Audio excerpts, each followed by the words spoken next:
乡亲啊，继续来看这个南投信义乡体育会特别来举办正式收报名费的射箭交流比赛，邀请到今年要来参加全国原住民族运动会学生组甲公开组的代表队来参加，要互拄学射箭的人会当来参考高手射箭的技巧。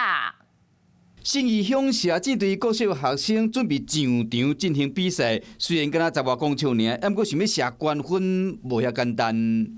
这次参加这个比赛就蛮开心的，然后就是看到这些场地，我也